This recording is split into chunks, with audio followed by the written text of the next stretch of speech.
On England's south coast, Weymouth is a popular tourist destination, famous for its sandy beach and beautiful Jurassic coastline.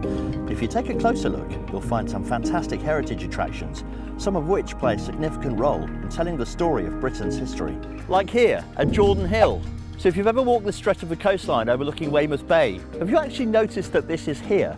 We believe that this was an area of significance, of rich and importance, and it dates back to the late 4th century AD. This would have been a two-storied shrine which contained an effigy of a god or goddess, now long forgotten.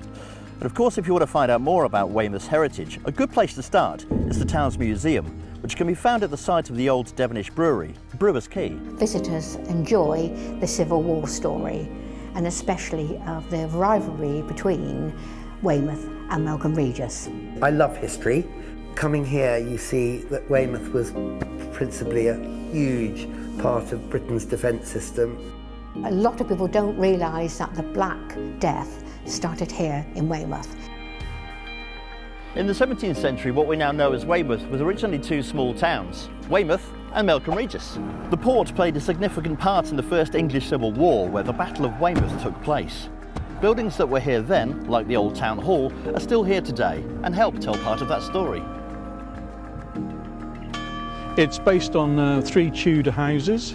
It was rebuilt in 1744, and then in 1896 it was rebuilt again, and they brought in a lot of Weymouth pine, and this was either from Weymouth, Oregon, or just so much pine came into Weymouth that it was known as Weymouth pine. We've come inside, and this is the upper hall, which is basically the 1896 version. They would gather stone from anywhere, and you've got some lovely ashlars here, which are the dressed stone. This particular ashlar has the mark of a cannonball on it. It's a beautiful sunny day here on the Dorset coast, and what better place to visit than Sandsford Castle, which along with Portland Castle was built as part of the King's Defence Programme against foreign invasion.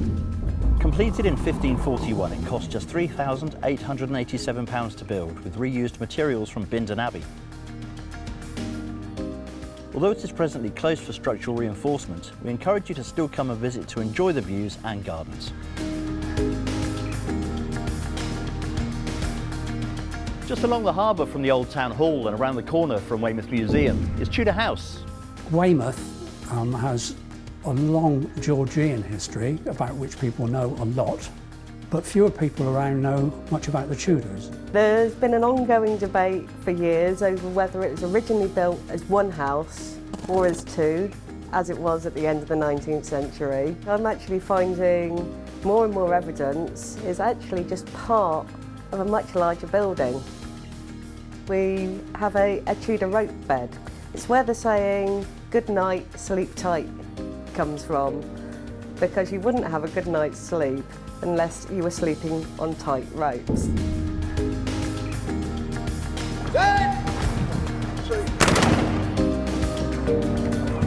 To further protect Weymouth and Portland harbours, the Nothe Fort was built in 1872. Now a museum, this attraction is alive with themed events, exhibitions and activities for the whole family. My main feeling about Nothe Fort is that it's an absolutely brilliant heritage site, but is being interpreted in a way that's accessible to everyone.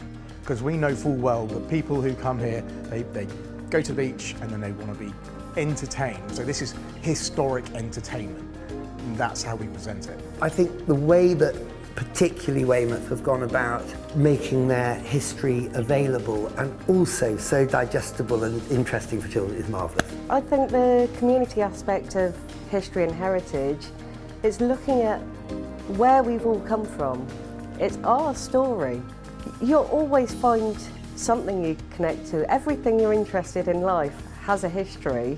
In Weymouth, we've got a whole range of history, the whole works. So we've got layers and layers and layers and layers of history, all in one place, and some of it's quite well preserved as well. Without history, where do you go forwards and where do you learn from?